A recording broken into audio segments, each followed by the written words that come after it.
Uma boa noite a todos, sejam todos bem-vindos, né? Estamos aí segunda-feira, 2 de maio, iniciando o mês com muita alegria, com uma boa vontade, né? E que possamos ter um mês maravilhoso aí. Hoje nós vamos ter, né, o estudo da noite aí, que é a lei do trabalho. Ontem nós tivemos aí, né, domingo, dia 1º de maio, dia do trabalhador, dos trabalhadores. Então, nós vamos hoje falar aí da lei do trabalho, né? E ontem, né, como muitos, né, pensam, era dia de descanso, mas eu tenho certeza que, né, vocês estão aí, todo mundo aí trabalhou bastante, eu tenho certeza disso. E é o que, né, o nosso estudo hoje vai nos mostrar, que há várias formas de trabalho, né? Então, com muita alegria, né, vamos iniciar o estudo da noite, fazendo a nossa prece, né? Vamos então fechar nossos olhos. Agradecer a Jesus, nosso irmão querido, por estarmos reunidos essa noite em seu nome. Como ele disse, né? Onde houver dois ou mais em seu nome, ali estarei presente. Então, elevemos nosso coração, nosso pensamento ao alto, né? Buscando, né, o equilíbrio, a harmonia, e que possamos ter um estudo que venha trazer o conhecimento, o esclarecimento, né, para os nossos corações, para a nossa caminhada. Jesus, nosso mestre amado, divino amigo, rogamos a Ti que possa estar presente em todos os lares aqui representados, que possa fazer a fluidificação das águas nos lares, em benefício de todos aqueles que se encontram precisando desse auxílio, desse amparo. Que a noite de hoje possa ser uma noite de um grande aprendizado para todos nós. Que assim seja. Bom, pessoal, hoje quem vai nos trazer aí o estudo da noite vai ser o Sr. Mendes. Então, eu já passo para o, né, pro Sr. Mendes aí a palavra, Sr. Mendes. Está com o senhor aí. Obrigado. Boa noite a todos. Hoje nós vamos conversar um pouco sobre a lei do trabalho, que é o tema da noite. Lembrando que nós estamos aqui para juntos raciocinarmos aqui e conversarmos a respeito, né, do tema. Nós não somos expert no assunto, né? Vamos estar aqui fazendo o papel de palestrante aqui, e vamos torcer e pedir à espiritualidade que nos apoie, que nos ajude, agradecendo desde já a presença de todos e pedindo a Jesus que nos envolva com a sua paz e harmonia e a serenidade. A lei do trabalho, né, o tema de hoje. O trabalho é uma coisa interessante, né? Se a gente olhar no nosso dia a dia, ao nosso redor, as pessoas, né, que algumas preocupadas com o trabalho, outras não tanto preocupadas, outras nem querendo trabalhar, né, evitando o máximo de trabalhar, de procurar um trabalho com medo de encontrar. A gente tem todos esses detalhes aí no nosso dia a dia, né, à nossa vista. E a gente observa, né, já está lá nos evangelhos, que o trabalho é uma lei de Deus, uma lei divina. A lei de Deus, uma das leis, é a lei do trabalho. Então, se nós vamos lá no Livro dos Espíritos, no Livro dos Espíritos, o Allan Kardec pergunta para a espiritualidade sobre essa questão da lei divina, da lei, né, da lei que coordena toda a vida, né, ao nosso redor. Ele pergunta na questão 624 o seguinte: que se deve entender por lei natural? Então, existe a 614. Essa lei natural, vou trocar de óculos aqui, porque esse óculos meu não está muito bom, não. E o meu livro é minúsculo, é incrível. Então, é o seguinte: existe a lei divina, a lei de Deus, e existe a lei natural, né? E aí o Allan Kardec pergunta: o que é essa lei natural? Né? O Kardec responde: a lei natural é a lei de Deus, ou seja, é a mesma lei divina. É a única verdadeira para a felicidade do homem, essa lei. ela indica o que deve fazer e o que não deve fazer, e ele não é feliz senão quando se afasta dela. Ou seja, é a lei que Deus, quando criou todo esse universo, quando Deus criou, inclusive, os espíritos que somos nós, criou todo esse sistema que a gente vive inserido nele, criou as suas leis. As leis que regem o bom funcionamento desse universo, que regem as coisas que são programadas para acontecer de bom. Né? Não existe lei para fazer coisa ruim. Não existe lei que pune, lei que faça que crie o sofrimento. Não existe. Deus fez as leis para o bem em todo o universo. A lei é uma só. Então a lei natural é essa lei divina. E essa lei ela vem a princípio, né? Ela está, ela foi criada e ela é uma lei eterna, como a espiritualidade continua dizendo aqui para nós. A lei de Deus é eterna e imutável,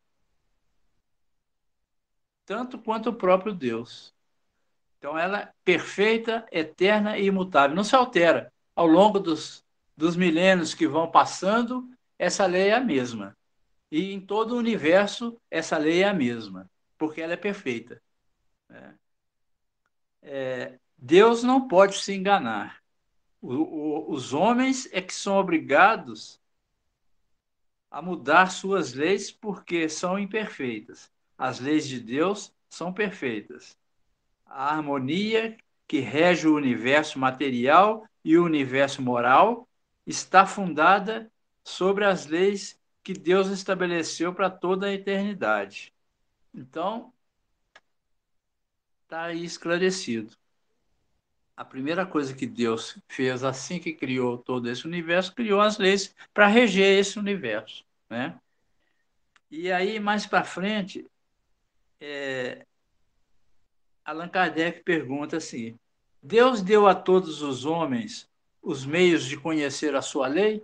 Ou seja, quando Deus criou essa lei natural e quando criou os homens, ele deu condições de que todos os homens, indistintamente, possam conhecer a sua lei, porque essa é uma lei que vai reger os caminhos da humanidade, os caminhos do universo e o caminho que nós devemos seguir, né?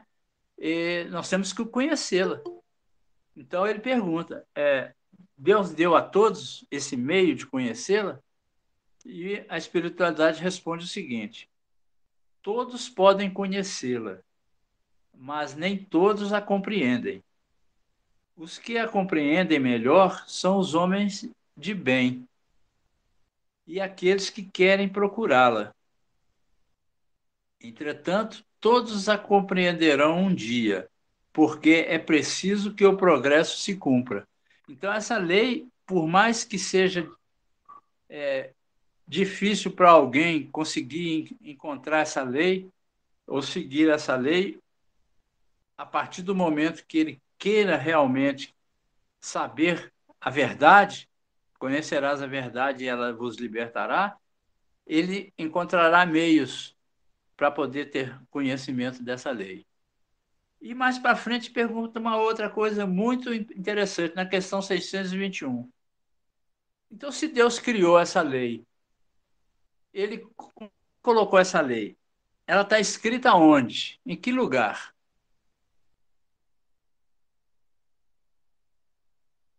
Árabes? Ou está lá no Evangelho segundo o Espiritismo? Onde é que está essa lei? Está escrita em algum lugar? E a espiritualidade responde: essa lei está na consciência de cada um.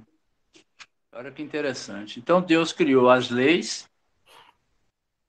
Quando criou os espíritos, colocou a lei na consciência do espírito. O espírito que tem razão, que recebeu a razão, recebeu a inteligência. Então, ele tem como acessar essa lei na sua consciência. Mas como Deus é justo e misericordioso e quer que todos nós chegamos no ponto que Ele quer que nós chegamos, que é até Ele, né, no nosso caminho percorrido de acordo com essa lei, Ele sempre tem mandado para nós os lembretes dessa lei. Então, vieram os profetas, sempre pregando essa lei divina, a lei de Deus. Depois, né, o Moisés recebeu mediunicamente lá os 10 mandamentos, que ele resumiu, recebeu os mandamentos, que eram muito mais de 10, mas que ele resumiu nos 10 mandamentos, que é exatamente essa lei divina, para que os homens tomassem conhecimento. E interpretou essa lei conforme as necessidades da época. Depois veio Jesus, trouxe o evangelho redivivo, ele veio e viveu a lei, e é a mesma lei, novos lembretes para todos nós. E hoje nós temos essa lei pregada em todas as igrejas, em todas as esquinas, praticamente, que você vai, tem alguém que prega. Dentro do metrô, você vê, tem alguém pregando, lendo a Bíblia. Em todas as igrejas estão de portas abertas. Então, os lembretes estão espalhados por toda a humanidade, para que nós sempre temos conhecimento dessa lei. Nós não podemos reclamar de ignorância a respeito disso, né? Então, baseado nessas leis, né, que Deus colocou à nossa disposição, ele colocou o Allan Kardec, né, distribuiu essas leis em 10 categorias no ensino do Espiritismo, né? Então ele colocou lá a lei de adoração. Então é uma lei divina, lei de adoração, a lei do trabalho, que é o que nós vamos falar hoje, a lei de reprodução, a lei de conservação, a lei de destruição, a lei de sociedade, a lei do progresso, a lei de igualdade, a lei de liberdade, a lei de justiça, de amor e de caridade. Então, essas leis, cada tipo de lei dessa aqui, cada tópico desse, engloba uma série de instruções que os Espíritos mandaram, né, nos trouxe para nós, através de Kardec, para que a gente pudesse ter perfeito conhecimento do que é certo, do que é errado, o que é o melhor para cada um de nós. Então, como nós dissemos, uma das leis que vamos falar é a lei do trabalho. O trabalho, sendo uma lei de Deus, então, uma lei divina, é uma lei que nós devemos estar sempre preocupados com ela. É uma lei importante para nós. É uma lei que nós não podemos viver sem cumprir essa lei, né? E aí, lá no Livro dos Espíritos, o Allan Kardec pergunta na questão 674 se a necessidade do trabalho é uma lei da natureza. Como nós já dissemos, o trabalho é uma lei da natureza.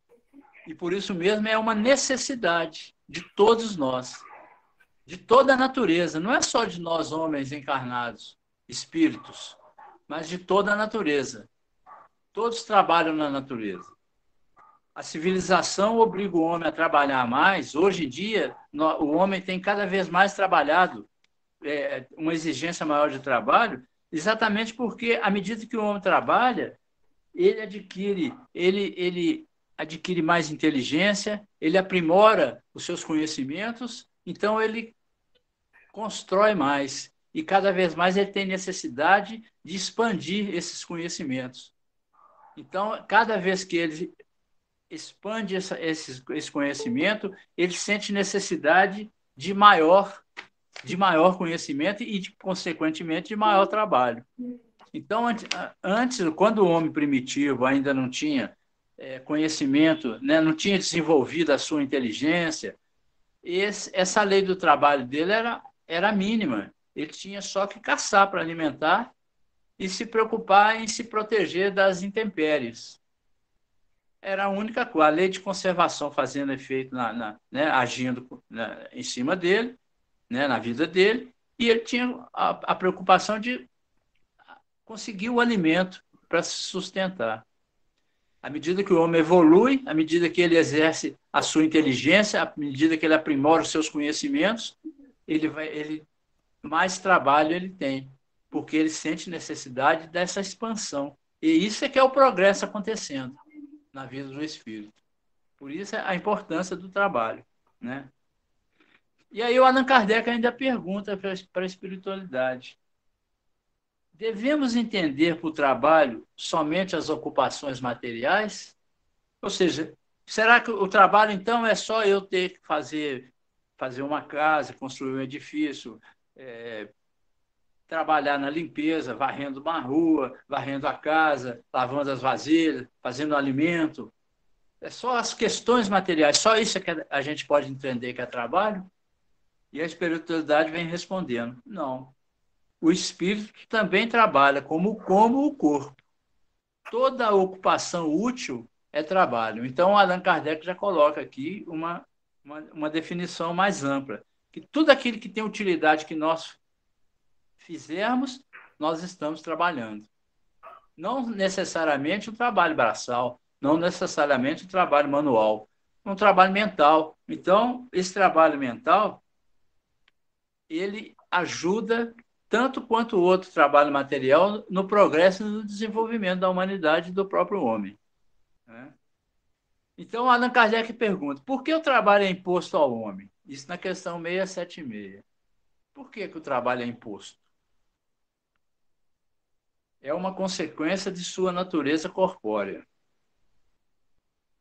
e uma expiação ao mesmo tempo, e ao mesmo tempo um meio de aperfeiçoar sua inteligência. Sem o trabalho, o homem permaneceria na infância intelectual. Eis porque ele deve a sua alimentação, a sua segurança, o seu bem-estar ao seu trabalho e à sua atividade. Ao que é de físico franzino, Deus concebeu a inteligência para compensar, mas há sempre a forma de trabalhar. Então, sempre o trabalho. Então, Deus colocou a pessoa que tem que trabalhar num trabalho braçal, ele deu condições, a pessoa.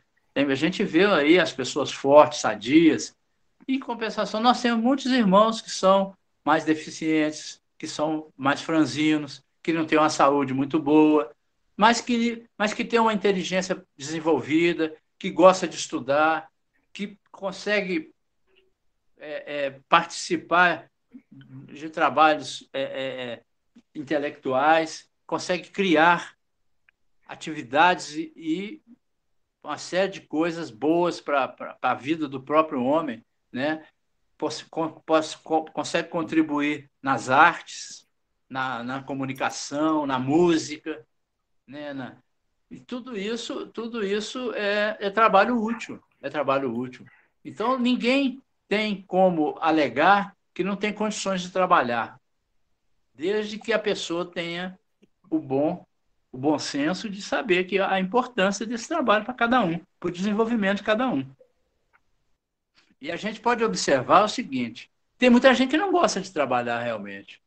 Tem espíritos ainda que estão ainda presos à questão do gozo da matéria, de ter uma vida boa ou de quer ficar mais descansado, que não consegue compreender essa importância. Então, assim, nos mundos mais inferiores, o trabalho ele é mais sofrido. Ele é tido até como, em algumas circunstâncias, como sofrimento. A pessoa sofre por ter que levantar cedo para trabalhar.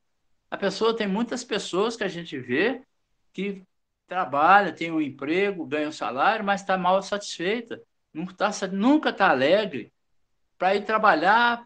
Muitas vezes a mãe ou alguém de casa, um irmão, ou o pai, ou a esposa, ou o marido, sei lá, tem que chamar, sacudir da cama cedo, a pessoa sai de mau humor, trabalha o dia todo com mau humor, sempre pessimista, assim, não consegue compreender o quanto é bom ela ter aquele trabalho, independente das circunstâncias. Pode ser que realmente o trabalho não seja bem remunerado ou tenha outras situações de ordem material aí nesse meio, mas que tudo isso é para a grandeza da própria pessoa, tudo isso é para aprendizado.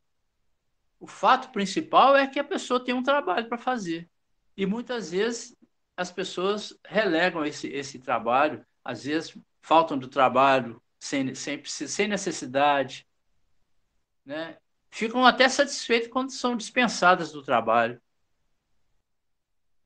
À medida que o homem vai evoluindo, à medida que o homem vai vivendo em sintonias melhores, em mundos melhores, esse trabalho passa a ser prazeroso. Os espíritos superiores que estão em outros nos planos melhores, nos planetas mais evoluídos, ou que estão aqui mesmo na Terra, no planeta Terra, na crosta da Terra, mas que já têm uma certa evolução, o trabalho é uma alegria para eles. Eles jamais se sentiriam bem inativos, sem estar fazendo nada. Então, eles já percebem essa importância e já sentem prazer em trabalhar. Então, é uma questão de evolução mesmo, né? E tudo na natureza trabalha.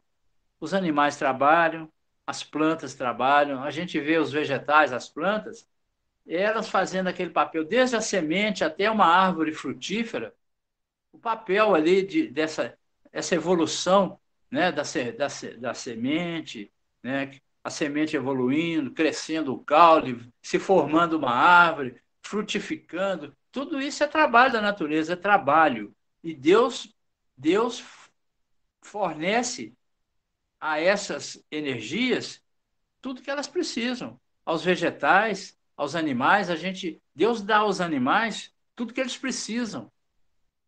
Por quê? Aí muita gente pode pensar que os animais não fazem nada, por que Deus dá tudo a eles? E é engano, porque os animais trabalham muito. Todos os animais trabalham, todos têm função na natureza, desde o verme até o hipopótamo, lá, o elefante grandão lá na selva. Todos têm uma função definida por Deus na natureza e Deus, por isso, dá a eles o que eles precisam para eles viverem, para sobreviverem. Os instintos dos animais é a mão de Deus guiando todos eles para sua conservação, para eles conseguirem alimento, para eles conseguirem se abrigar das intempéries, para eles conseguirem ter a intuição de viver sempre nas manadas, sempre em bandos, uns protegendo os outros. Tudo isso é a mão de Deus servindo a eles, porque eles servem a toda a natureza. Os animaizinhos, os bichinhos lá, os animais maiores, têm lá suas funções, que muitas delas a gente sabe e muitas a gente nem imagina, mas que todos têm as suas funções, né? E aí, Allan Kardec, por isso, né, observando esses detalhes, perguntou ainda para a espiritualidade: por que a natureza, por que a natureza provê por si mesma a todas as necessidades dos animais? É uma pergunta que o Allan Kardec não deixou passar. E a espiritualidade responde para ele o seguinte: tudo trabalha na natureza. Os animais trabalham como tu, mas o seu trabalho, como a sua inteligência, é limitado aos cuidados da conservação, né? Então, os animais trabalham como nós trabalhamos, mas o trabalho deles, a inteligência deles, é limitada ao instinto de conservação. Tá? Eis porque, entre eles, o trabalho não conduz ao progresso, enquanto entre os homens tem um duplo objetivo: a conservação do corpo e o desenvolvimento do pensamento, que é também uma necessidade, e que o eleva acima de si mesmo. Quando digo o trabalho dos animais é limitado aos cuidados da sua conservação, está aí a espiritualidade esclarecendo. Quando digo que o trabalho dos animais é limitado aos cuidados da sua conservação, refiro-me ao fim a que ele se propõe trabalhando. Mas quando, sem o saberem, eles se entregam inteiramente a prover as suas necessidades materiais, são os agentes que colaboram nos desígnios do Criador. Seu trabalho não concorre menos para o objetivo final da natureza, embora muitas vezes não possais ver o seu resultado imediato. Então, a gente vê o seguinte, que tem também elementos da natureza que ainda são energias em evolução, que estão num processo evolutivo ainda inferior, e eles são agentes de Deus, ajudando os animaizinhos, ajudando os vegetais. Existem os agentes da natureza, né, que a gente chama os agentes da natureza, são essas energias que ainda não se tornaram espíritos, que ainda não se tornaram animais e nem vegetais, mas que são energias em evolução, que já trabalham junto com os espíritos superiores, na preservação e na conservação da vida animal e da vida material, da vida vegetal, levando por exemplo, levando da raiz a água e a seiva das plantas até as folhas, até os frutos, levando os animaizinhos até as flores, até onde tem o néctar que eles precisam, fazendo com que esses animaizinhos espalhem as sementes pelas florestas, fazendo com que exista a manutenção automática dessas florestas, do meio ambiente. Existem as questões essas energias na mão dos espíritos superiores que controlam e comandam as águas dos rios, o ar que respiramos, né, o vento, a própria natureza, assim, em termos da chuva, né, as nuvens carregadas de água. Então, assim, tudo isso é um trabalho feito por, a gente nem imagina por quem, mas pode saber que tem energias que ali está um trabalho determinado por Deus que está sendo feito da melhor qualidade, com a melhor qualidade. Por isso, Deus não nega a sua ajuda na conservação e na preservação e desenvolvimento dessas criaturas. E nós, os homens, que já temos a inteligência definida, a inteligência já desenvolvida, a razão, e nós temos condições de estudar, de conhecer as leis de Deus, de conhecer os mandamentos do Evangelho, né, o que Jesus trouxe para nós temos o raciocínio, nós temos que compreender essa necessidade do trabalho e ficarmos felizes quando conseguimos oportunidade de trabalhar. É o que os espíritos superiores, os espíritos mais evoluídos, sentem prazer no trabalho. Mas, infelizmente, muitos de nós ainda estamos menos desenvolvidos nessa situação e a gente acha que tem coisas melhores a fazer do que gastar parte do nosso tempo trabalhando. Infelizmente, esses espíritos, né, que pensam assim, sofrem mais, porque permanecem mais no meio de sofrimento, no planeta mais inferior. Né?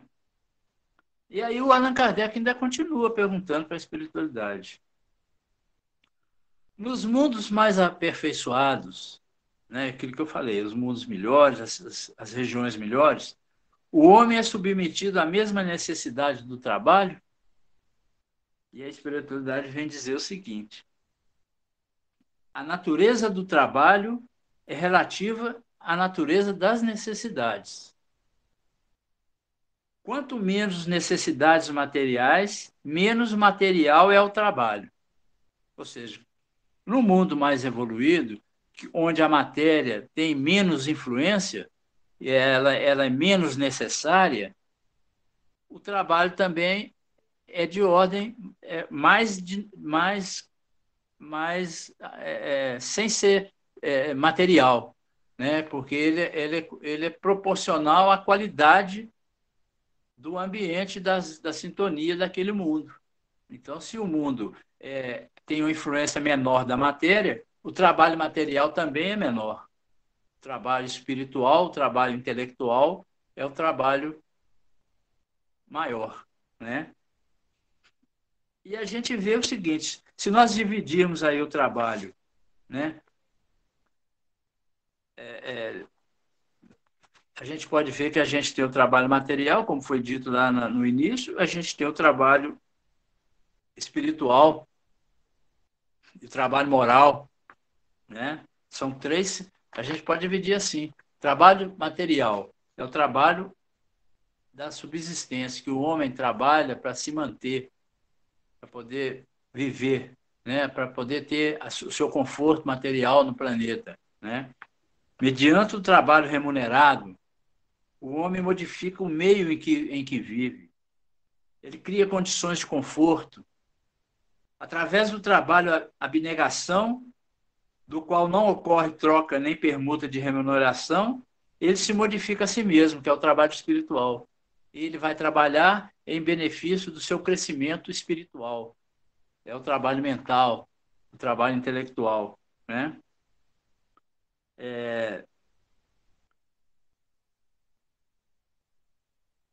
Então, ele cresce no sentido moral e espiritual, por um processo que ele desenvolve na horizontal e se melhora exteriormente.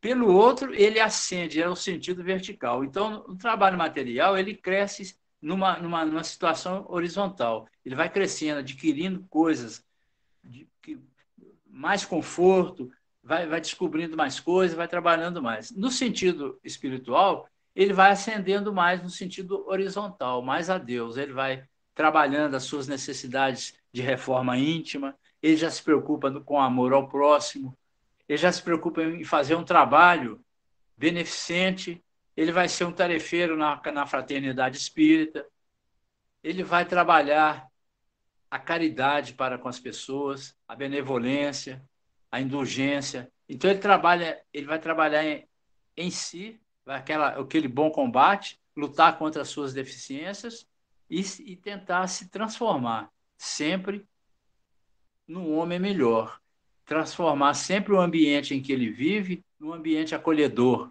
Ele vai se preocupar mais com o amor ao próximo, né? Com a benevolência, com a indulgência e com o perdão.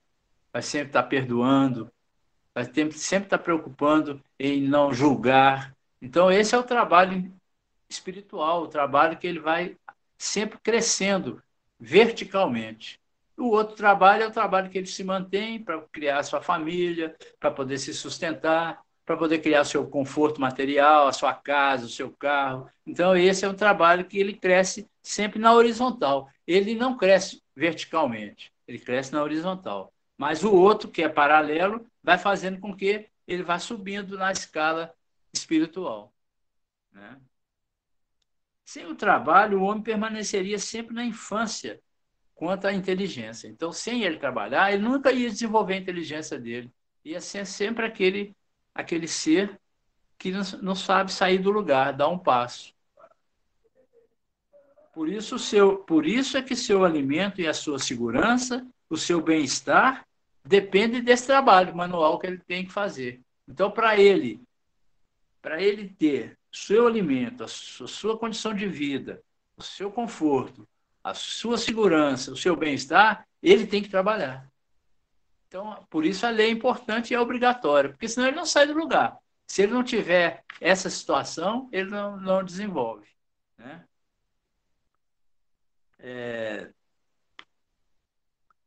Ao extremamente fraco, então, como eu disse, aquele que é o mais fraco, Deus otorgou-lhe a inteligência em compensação. Mas é sempre um trabalho, essa inteligência. O trabalho é o lado da oração, o mais eficiente antídoto contra o mal. Então, a oração é uma ferramenta onde a gente fala com Deus, né? Um meio de nós sempre estarmos trazendo para nós coisas boas, né? Mas ao lado da oração, o trabalho também é. O trabalho também é como uma oração. Ele traz as suas benesses para o homem, né? É, porque ele conquista valores incalculáveis com que o espírito corrija as imperfeições e disciplina a sua vontade. Então, o trabalho faz com que o homem, a princípio, meio descrente né, meio sem vontade de praticar essa ação de trabalhar, mas à medida que ele vai trabalhando, que ele vai conseguindo desenvolver a sua inteligência, ele vai conseguindo perceber o quanto é bom, o quanto que o trabalho está trazendo para ele condições de conforto na vida, e ele vai, né, o normal, ele vai adquirindo gosto pelo trabalho. Então, cada vez mais, ele vai querendo trabalhar para adquirir mais coisas, para ter mais conforto, e vai cada vez mais desenvolvendo a sua inteligência. E esse desenvolvimento da sua inteligência vai provocando, no meio em que ele está inserido, um crescimento, um progresso. O progresso vai acontecendo. A natureza do trabalho não é a mesma nos mundos evoluídos, como eu disse rapidamente, que a natureza desse trabalho ela não é igual para todos os mundos, né? Não é o mesmo nos mundos evoluídos e nos inferiores, pois está em relação com a natureza das necessidades. Quanto menos materiais são estas, né, menos materiais, menos material é o trabalho. Mas não devemos deduzir que o homem se conserve inativo e inútil. A ociosidade seria um suplício, em vez de ser um benefício. Nos mundos primitivos, os seus habitantes são mais rudimentares. Então, no mundo, lá no Homem das Cavernas, a gente sabe, né, perfeitamente o quanto é rudimentar a vida lá, né? Então, nos mundos primitivos, seus habitantes são mais rudimentares. A força bruta é, entre eles, a única lei. Então, lá os homens das cavernas, eles viviam lá, tomando as coisas uns dos outros, matando uns dos outros, andavam lá agredindo para conseguir as coisas. Era um mundo totalmente bruto, né? A lei era a lei da força, que chegava e tomava aquele que queria alguma coisa, né? Carentes de indústrias, de invenções, passam a vida na conquista de alimentos. Então, eles só brigavam como se fossem animais mesmo, brigavam só por alimento. Nos mundos que chegaram a um grau superior, as condições da vida moral e material são muitíssimo diversas das vidas da Terra. Entretanto, os mundos felizes não são obras privilegiadas, visto que Deus não é parcial para qualquer um de seus filhos. Todos são acessíveis às mais altas categorias. Apenas lhes cumpre a eles conquistá-las pelo seu trabalho, alcançá-las mais depressa ou permanecer inativos por séculos de séculos no lodossal da humanidade. Então, a gente vê que os mundos superiores, os mundos felizes, o trabalho é uma coisa, é a felicidade deles. Mas não é privilégio que Deus deu a esses mundos essa situação. Não, é uma questão evolutiva. Todos nós temos condições e não somos proibidos de chegar a esses mundos.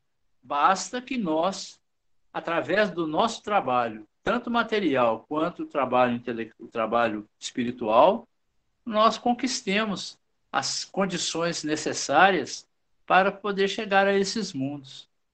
Então, Deus deu a todos as mesmas oportunidades. O que acontece é que cada um enxerga a situação de uma forma diferente. Uns têm mais facilidade de aceitação, outros têm menos facilidade, têm dificuldade de aceitar as coisas. São mais brutalizados, são mais envolvidos pelas coisas da matéria, nesse mundo que nós vivemos, pelas coisas materiais, são envolvidos pelas boas coisas que a matéria mostra para todos nós, né? A vida boa, a porta larga, vamos assim dizer, e aí se preocupa menos com a porta estreita, que é o crescimento espiritual, que é o crescimento, que é o trabalho que vai nos proporcionar essas condições de estarmos vivendo em mundos melhores, em situações de maior felicidade, em melhores condições. Então, Deus não privilegiou ninguém. Ele deu a todos a mesma oportunidade. Mas aí, falando de trabalho, hoje eu poderia dizer que mas quem trabalha também tem que descansar. Então, existe a lei do descanso. Não é só trabalhar. O que eu falei, todo mundo acha que tem que só meter o malho. Não. Existe a lei do descanso. E o Allan Kardec, ele lembrou disso também. Então, ele perguntou lá para a espiritualidade: sendo o repouso uma necessidade após o trabalho, não é uma lei da natureza? Então, ele perguntou: o repouso também é lei da natureza? Porque é uma necessidade para quem trabalha de repousar. E o Allan Kardec, e aí a espiritualidade vem responder: sem dúvida, o repouso serve para reparar as forças do corpo. E é também necessário para deixar um pouco mais de liberdade à inteligência, que deve elevar-se acima da matéria. Quer dizer, quando ele fala que deixar um pouco mais de liberdade à inteligência, seria ao espírito, né? O espírito é que é o inteligente, o corpo não. O corpo não tem inteligência, mas ele precisa descansar. O corpo é como aquele, né? Ele precisa de recuperar as energias que ele gasta, né? Os órgãos, trabalho, o pulmão, o coração, né? O sangue circulando aqui no dia a dia, as agitações, a mente, né? Que trabalha, as preocupações, tudo isso é um desgaste para o corpo físico. Então, nós precisamos desse repouso. Esse repouso, ele é necessário para que o corpo recupere as energias, mas também importante demais para que o espírito tenha a oportunidade de se refazer da prisão. É uma liberdade temporária necessária ao espírito. Porque o espírito, ele está encarnado, ele está preso ao corpo físico, preso às limitações da matéria. Por exemplo, a mente, né, do espírito encarnado, nós que estamos pensando aqui, encarnados, é limitada. É diferente da mente de quando o espírito está fora do corpo. Está só o espírito. A mente tem uma liberdade maior. A mente tem uma liberdade mais ampla, uma percepção maior. Então, ele vai chegar, na hora que o corpo está dormindo, o espírito vai se desligar temporariamente do corpo e vai estar presente no mundo material, livre da pressão da matéria. Então, ele vai encontrar com amigos espirituais que estão lá, desencarnados, vai encontrar com os mentores espirituais, vão trocar ideias sadias, né? Isso é o desejável.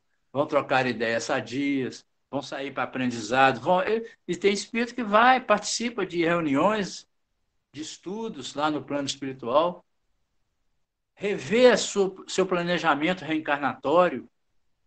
Por isso a importância do descanso. Ele revê o planejamento reencarnatório dele, vê se ele não está pisando na bola, se ele está esquecendo alguma coisa. Então, tudo isso é importante para o espírito. E ele volta para o corpo quando a pessoa acorda,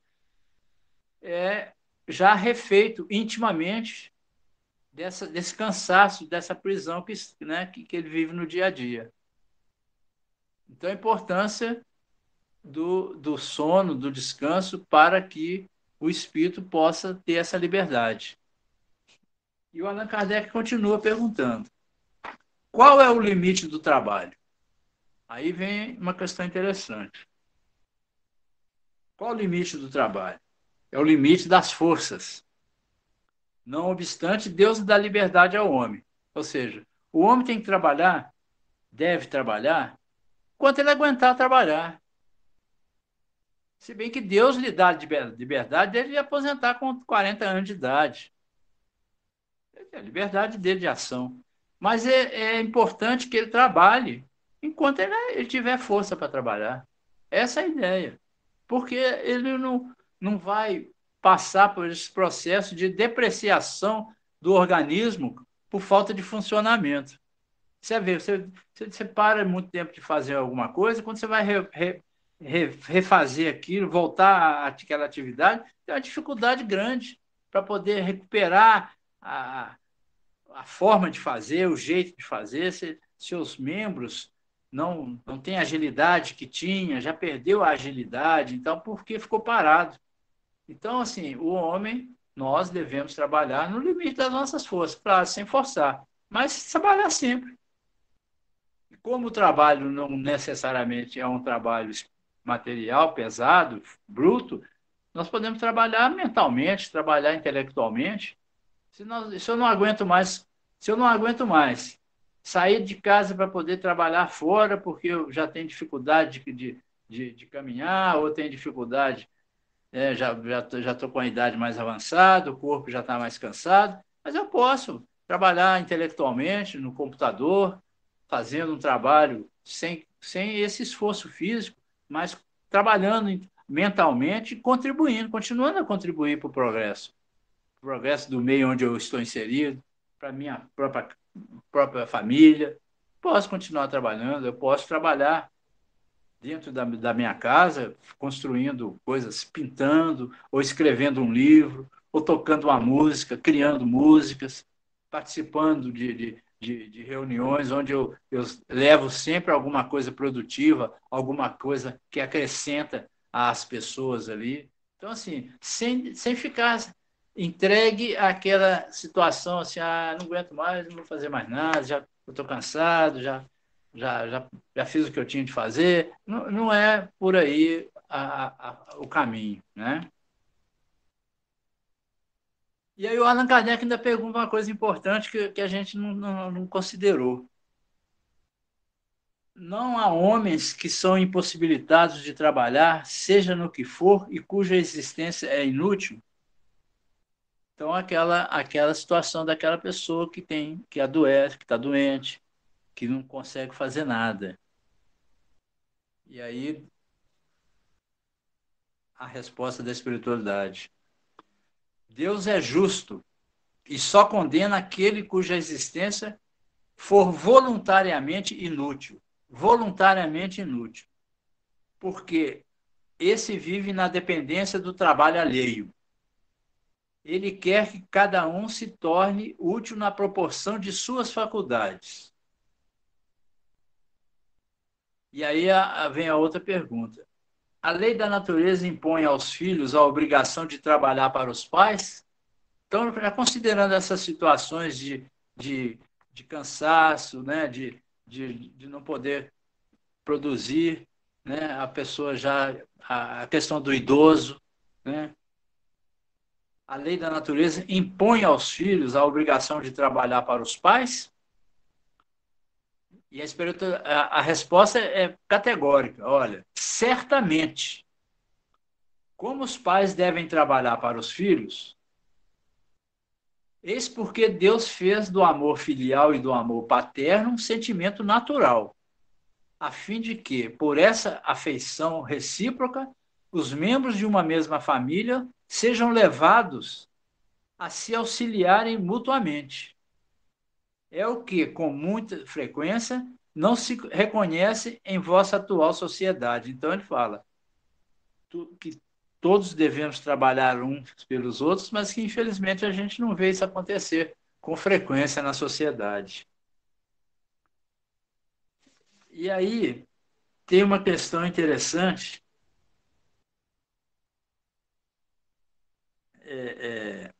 que ele fala aqui. Mas o que fará o velho que precisa trabalhar para viver e não pode? Aí ele pergunta: o forte deve trabalhar para o fraco. Na falta da família, a sociedade deve ampará-lo.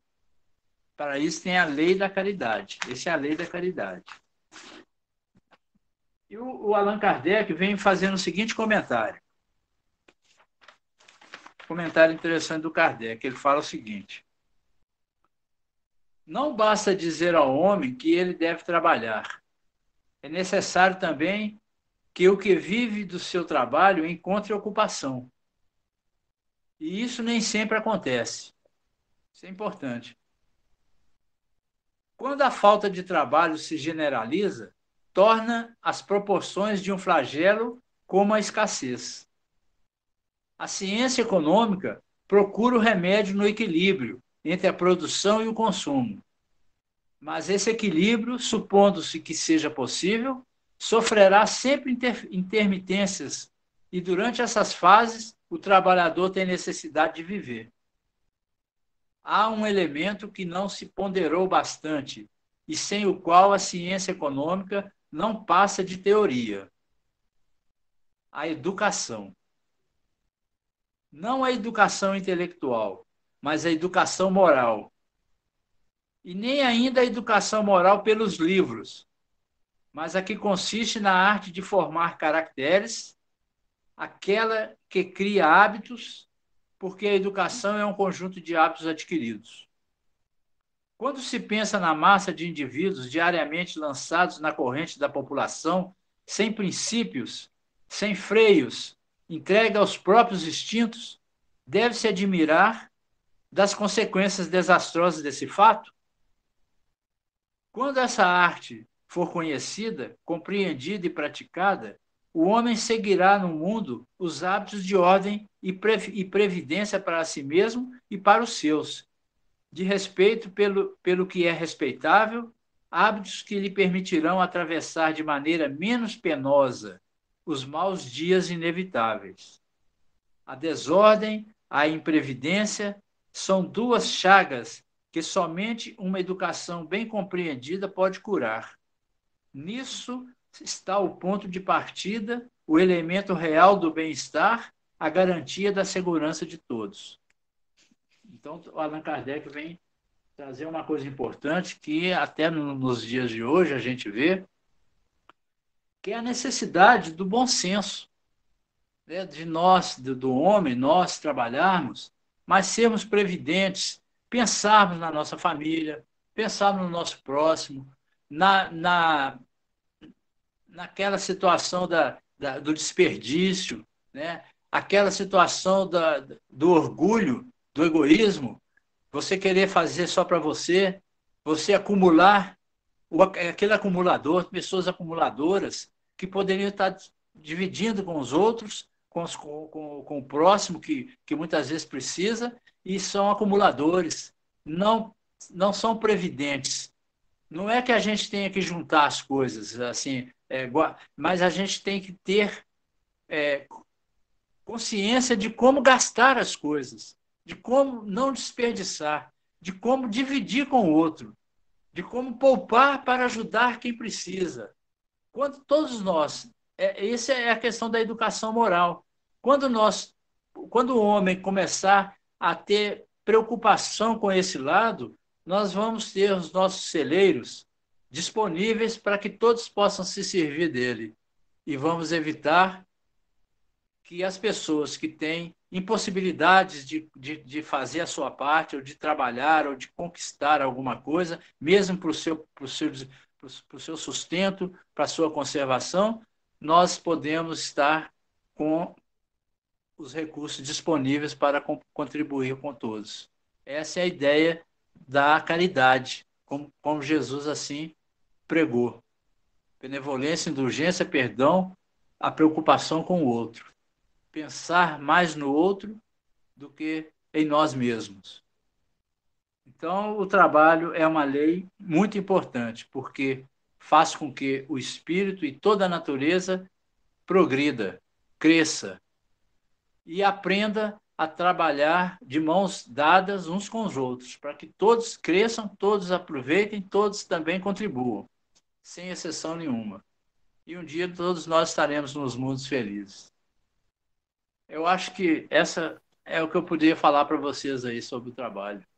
Espero que tenha sido suficiente aí para algumas reflexões e que Jesus possa nos ampliar esses entendimentos e fazer com que a gente pense bastante a respeito de viver em sociedade. Existe uma lei também ali, que é a lei de sociedade.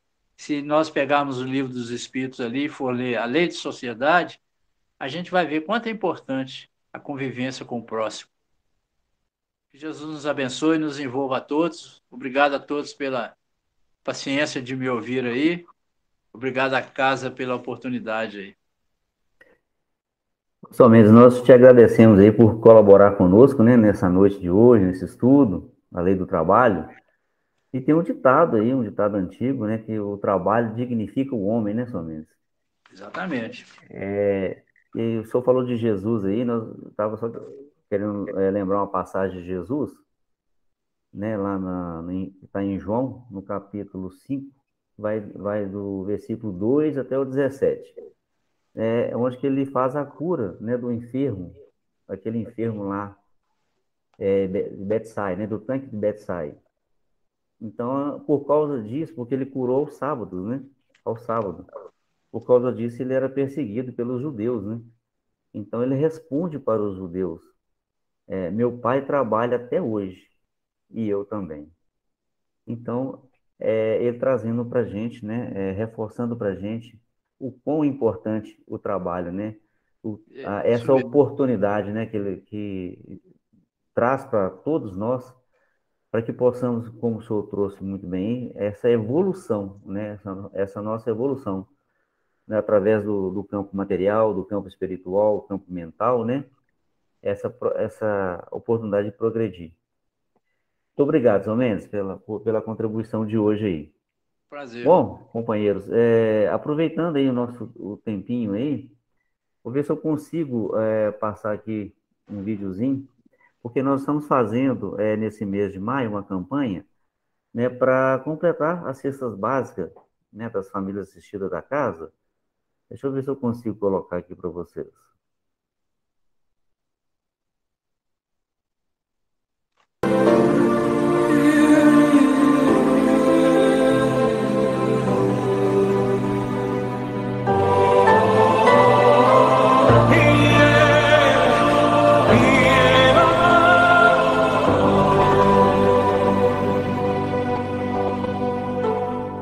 Te ofereço paz, te ofereço amor, te ofereço amizade, ouço tuas necessidades,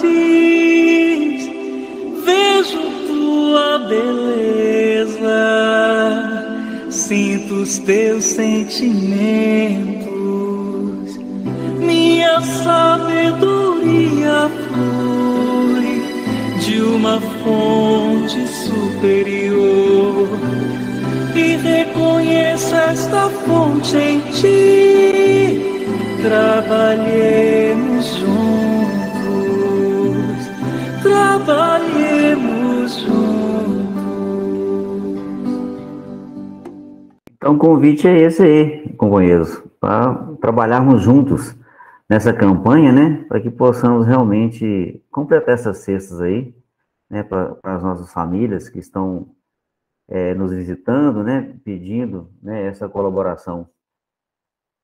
Muito obrigado a todos, né, estamos chegando no nosso final. Vou pedir o Wagner para fazer a prece final ou uma música para nós, Wagner. Ok, então vamos fazer uma música como oração. Combinado.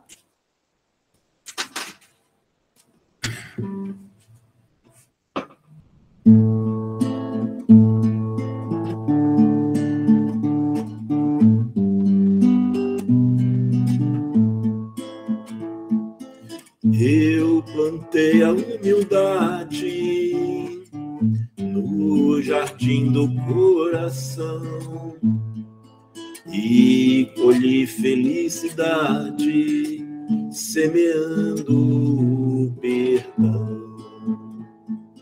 Meu amor é verdadeiro, caridade me conduz ao mais belo jardineiro, cujo nome é Jesus. Ao mais belo jardineiro, cujo nome é Jesus.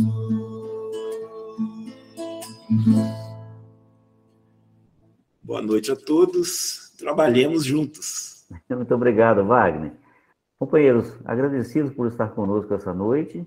Desejamos a vocês, né, uma boa semana e até quarta-feira, se Deus quiser, para uma próxima palestra, um próximo estudo. Uma boa noite a todos.